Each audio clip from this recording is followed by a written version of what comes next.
Hi everybody, welcome back to Small Caliber Arms Review. Today we're going to look at possibly the perfect pistol for personal protection, at least a backup anyways. This is a North American Arms Mini Revolver. Now I say backup because I don't know that I would carry this as a primary personal protection firearm, your EDC, but it's a good backup choice. It is a good choice to carry because it's so small. Anyways, in this cardboard box, you're going to get this metal box from North America Arms, and it's a lockable box. It has holes in the back, so if you want to mount it somewhere, it's not the sturdiest, but it is a nice case. Most of the time you get a plastic case or sometimes just a cardboard box, but it's got a couple keys in it, locks up, and then inside here, you've got the little NAA revolver. It's going to be packed in this little foam piece right here. And when I say tiny, this is tiny. It is a little tiny. This one is a 22 Magnum. It's a petite little gun, but there are there are smaller ones available too. This one is 22 Magnum. It is available in 22 long rifle, and they do make one version that is 22 shorts only, and that's a little tiny thing. Now, I got pretty big hands, and this is a pretty small gun, that's for sure. So holding on to it might be a little difficult, especially with the 22 Magnums. But let's take a closer look at this thing. Okay, here it is, the little tiny North American Arms Mini Revolver. Now there are a bunch of different versions of this gun. There's longer barrels, there's shorter barrels. There's 22 Magnum, there's 22 long rifle, there's a 22 short version. Nice rosewood grips on there, and there's a bunch of different grips available too. You can get real stag grips, you can get faux stag grips, you can get all kind of things. But being a single action gun, they're a little more difficult to fire. They involve a little more, one extra step anyways. You have to pull the hammer back and then pull the trigger. It's a little bitty spur trigger on there, and you kind of almost got to get just your fingertip on there to give it a pull. But it being a rim fire, they recommend not excessively dry firing this thing because it will damage the hammer and the cylinder. Let's look at the case real quick. Like I said, nice little metal case. It locks. Underneath here, you're going to have your paperwork. And there's going to be the owner's instructions manual. I'm going to show you something particular in there. There is a little business reply card, your warranty registration card. There's all kind of paperwork in here. There's accessories and the prices and everything. There's an offer for the NRA. And these are another little catalog of accessories. Like I said, there's a bunch of different versions of this gun. They do make a semi-auto gun too, not just the little mini revolvers. But there's holsters, there's grips, there's belt buckles that this thing fits into. It's amazing, such a tiny little gun having so many features and accessories. They're kind of like a collector's item almost. One of the things I want to point out is in the owner's manual, on the last page here where it talks about ammunition, it says in there, any 22 caliber Winchester Magnum rimfire ammunition can be used in this Magnum Mini Revolver except PMC and Arms Corps Precision branded 22 caliber ammunition. They have resulted in out of battery discharges. You definitely don't want that in something like a little tiny revolver like this. Now we're going to be firing some CCI Maxi Mags in here. Now these are 1875 feet per second. They recommend not using varmint rounds in there, but just about every 22 Magnum I've got says varmint on there. And then I've got some Browning Performance rimfire jacketed hollow points. These are also jacketed hollow points too. They recommend not using varmint ammo. I'm thinking like the 30 grain with the ballistic tips on it, so I'm not going to try any of those in there. I'm going to try the lower velocity first at 1875. And these clock in at 1910. We'll try this, and they say the higher pressure ones can result in cylinder jams. Now, this little tiny revolver here, like a lot of single actions, you've got your base pin or your center pin there. You got to pull this out to load it. There is no loading gate on this, and the rim of the round will not fit in there, even if you did roll it to the side a little bit. You've got a detent, little pin on the end here, and then this knurled grip there. You have to push that in, and then pull that out. Pull your hammer back a little bit, pull that pin out, and they're really close tolerances on this gun too. It's really tight fit, and then your cylinder drops right out. Now it's only a 5-shot, so that's all we're going to put in there is 5 shots. It's not like the single action armies. There is a safety notch in between each one of these chambers in the cylinder.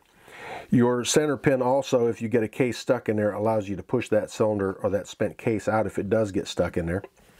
And hopefully this is a pretty small end on there. It could be kind of fragile, but I've already taken this thing out and cleaned it up a little bit, so it's good to go. We'll pull the hammer back. There is no real half-cock position on there. So we'll pull this back. Make sure you put your cylinder in the right way. And roll that in there a little bit. And then we'll get our base pin put back in. Now this has got a little notch cut out of it, and you can see the little detent ball on there. That's what catches in this little spot here to keep that pin from falling out. But to put it back in, you have to make sure that that is rolled the right direction. Put your base pin back in, make sure everything's lined up, get it started in there. Then you'll have to push that detent in and then put your cylinder pin all the way back in. And when it gets right to the end there, I've noticed it takes a little bit more effort to get it in there. Make sure it functions properly and everything looks like it's working good. Now to put this thing in the safety notch, you pull it back just a little bit, enough to get your cylinder to rotate, and then let your hammer back down. And it should catch in that notch. All right, that's right between chambers in the cylinder. And you can see half a cylinder, a chamber over here, and half a chamber over there. That means your fifth one is right directly under the center there and out of the way of the hammer. So it will rock back and forth a little bit, but it will not advance to get to the rim of the round. The wider notch in there is where the hammer is going to go and contact the primer on the round. So when you've got it in the safety notch, you pull the hammer back, it's automatically going to index to your next round and you're ready to go. Now we're not going to load it in here. We're going to take it out to the saloon and load it and give it a few shots for accuracy at 7 yards. With it being such a short barrel, and this is I think 1 5/8" barrel, somewhere around there, accuracy is going to be an issue, I think. Hopefully it's going to be a lot better accuracy than what I got out of the standard manufacturing, the S222 or the Thunderstruck 333, whatever number that was, but the Thunderstruck. That gun had some terrible accuracy, but we'll give this thing a try and see how it does. All right, it is another bright, sunshiny day out here on the range, and we're going to get 5 rounds of the CCI 22 Winchester Magnum rimfire out of here. And we are going to go ahead and put all 5 rounds in there. It does not say anything in the manual about only loading 4 rounds in there, which is nice because with the safety notch on there, you can actually put it in there and carry it in a safe position. Again, pull the base pin out and roll your cylinder out. If I can get it out of here, there we go. And we'll drop our 5 rounds in there. Now, this is 22 Magnum. You cannot put 22 long rifle in there. The case on a 22 Magnum is slightly larger diameter, even though the bullet is the same diameter as a 22 long rifle. The case is bigger and it'll create a dangerous situation if you decide to do that. So don't do it. So we'll put the cylinder back in there and get our base pin put back in.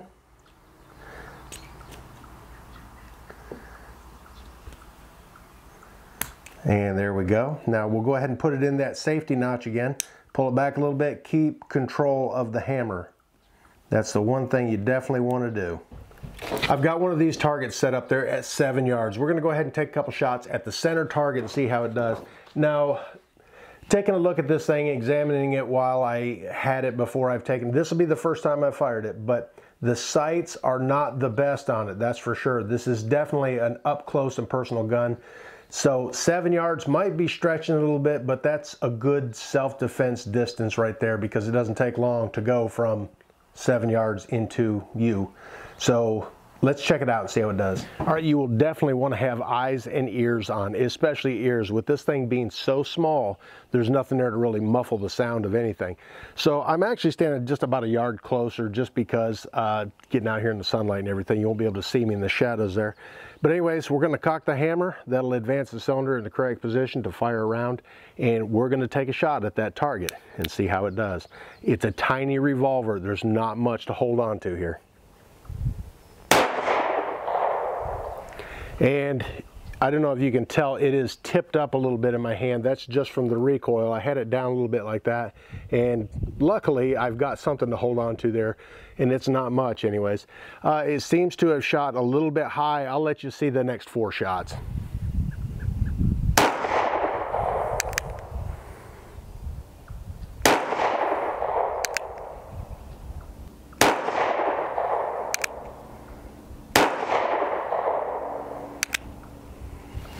Okay, they were a little bit all over the place. It looks like I got one right there. Unfortunately, I was aiming for that one. That was my first shot there. I don't know, probably. 1, 2, 3, 4, 5, that makes sense. It's not an easy gun to hold on to, and that hole doesn't look exactly round, and that one doesn't either. That one does not, and that one does, kind of. So there might be a little bit of bullet tumbling going on there. I want to show you a close-up of firing this thing, what it does in your hand when you take a shot. Okay, I've got 5 more rounds of the CCIs in there, and we're going to take a peek at what this thing does in your hand when it's firing.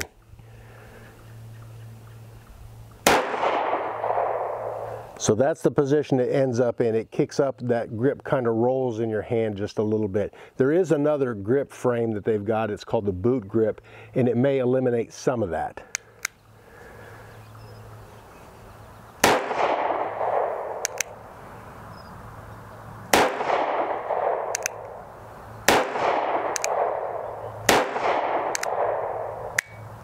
And that's it. All right, let's take a look at unloading it. Again, you got to pull the cylinder out. So push your detent in on your base pin, pull it out, pull your hammer back a little bit. Oh, that actually rolls out pretty good.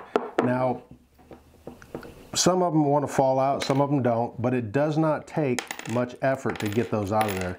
So they're not swelling up so bad that they're getting stuck in the cylinder with the CCI Maxi Mags, but we're going to go ahead and try some of these Browning. They are a little bit higher velocity, 1910, but that's out of a 24-inch barrel, usually is their test barrel. So this is going to be a little bit different. It's a much shorter barrel on there, so it's just not going to have the velocity out of it that you would get on a 24-inch barrel, because that pressure escapes much sooner, or the bullet escapes much sooner with that, you know what I mean. All right, there's the 5 rounds of the Browning Performance Rimfire. Now I just noticed that as I was putting the one in, it seems to have been a little tight. It may be a little bit of dirt or carbon buildup in there. It went in a little easier that time. So we'll roll it back in there and get our base pin put back in it. Again, you got to line up that little curved part and the detent and the cylinder and everything. And these are going to be just a little bit higher pressure, so we'll see how they do. All right, this will be the 5 shots with the Browning. Same target. I think that actually kicked up considerably higher, so not real sure. Yeah, and see, that's what they recommend, why they recommend not using the higher pressures, because you'll get some case swell, and now it doesn't want to cock right. You had to give it a little bit of assistance there. We'll try one more, then we'll probably swap them out.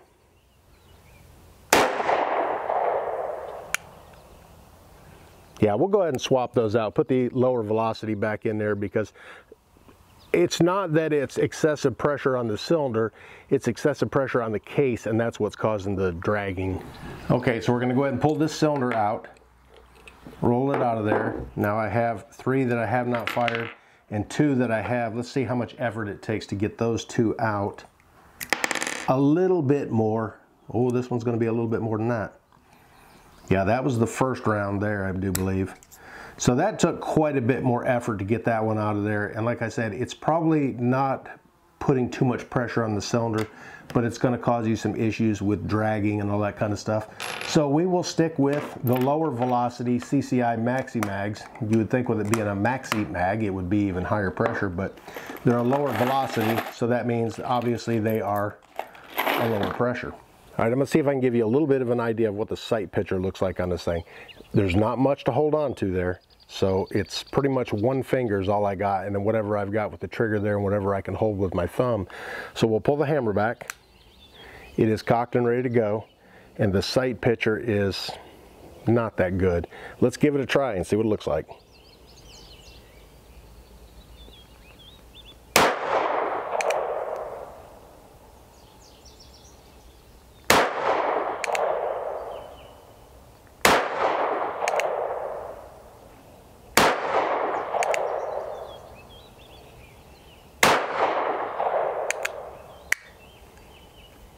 Pretty neat.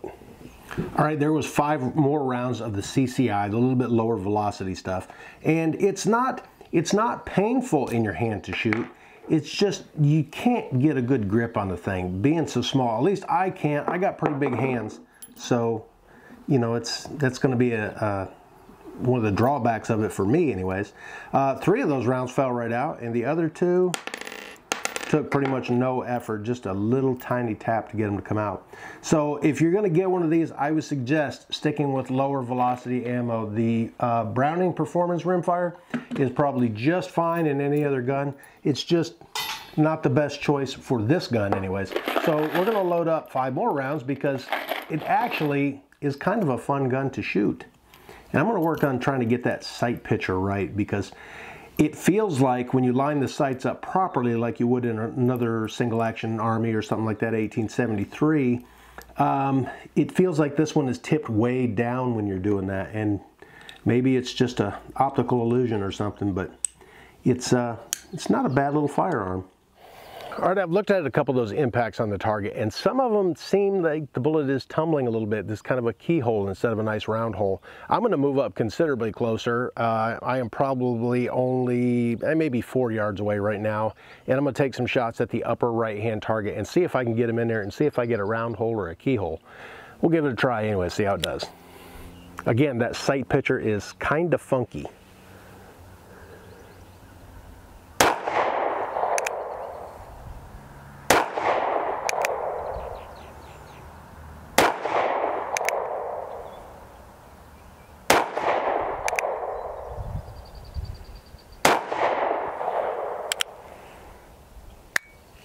Okay, let's look at those real quick. I did not hit exactly where I was aiming, but I can see a bunch of extra holes where there were none before. Okay, so I was aiming up here at this target, and at 4 yards, I was actually hitting right down here. And if you look at some of these holes, I don't know if you can see them in there, but this is a nice elongated hole, and that's not 2 shots there. That's 1 round that went through there, and it tumbled. Same thing here. That looks like it could be 2 shots. That is definitely 2 shots. That one's not. That one's not. Some of these ones on the wood out here are extra holes, and there's not a lot of round ones in there. Now, with being such a short barrel on it, like 1 5/8", and the rifling in there does not seem to be really, it's hard to see, so it's very light rifling that's in it, and it's just not enough distance and maybe not enough rifling to really stabilize the bullet and make it go straight. But it's not a long distance gun by any means. This is definitely an up close and personal one, even at 4 yards, and it's a 22 Magnum, so whether it's tumbling or not, it's still going to do some damage. So if you want to carry this as backup, you can do it. All right, I'm going to do this one more time. I'm going to take and load up 5 more rounds, and I'm going to put a fresh target up there. That way I can see, you know, be sure of the holes if I hit the target that are actually the ones, whether it's keyhole or not. 4 of those fell out, and the 5th one took a little bit bigger tap, but it come out no problem. All right, I'm going to try a little bit different sight picture, and it's kind of bold of me to think that I'm actually going to hit the target, and I would zoom the camera in that much, but let's give it a try.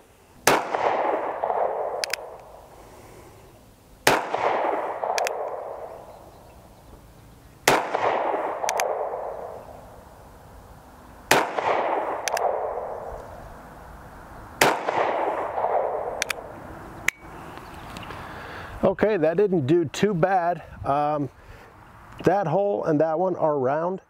That one, and that one, the bullet tumbled. Okay, I think I got the sight picture figured out. This is a flat top pretty much, and you pretty much need to see the top of it, the whole top when you're shooting. That sight is going to stick up completely above your rear sight there. So your notch in the back there is so short that it's almost non-existent, and as long as you see the top of it all the way across and your front sight is in line with the rear of it, in the middle of it, not one way or the other, it should do just fine. Those right there, I just sighted down the top of the gun instead of trying to line the tops of the rear sight with the front sight on there. It's pretty much like this. And I was able to hit from 4 yards pretty much where I was aiming at. A couple shots went low and to the left, but the 3 of them went pretty much in the middle target there, or right close to it anyways. But there's a lot of tumbling with this, and like I said, with being such a short barrel and such light rifling in it, it just doesn't stabilize the 22 Magnum. Maybe the 22 long rifles will do a little bit better. I don't know.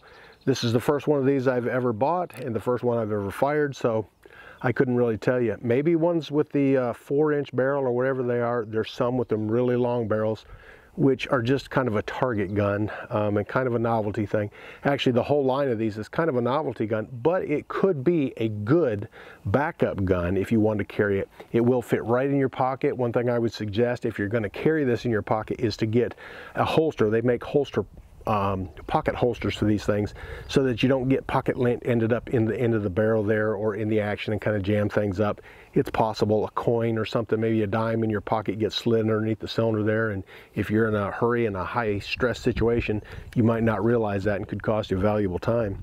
But anyways, it's not a bad little pistol. They are quality made. They're real tight tolerances on the machining. They look good. There's a bunch of different ones with different engraving on them and everything, there's a whole slew of them. Kind of a collector's item, I would think, you know, if you're into this thing.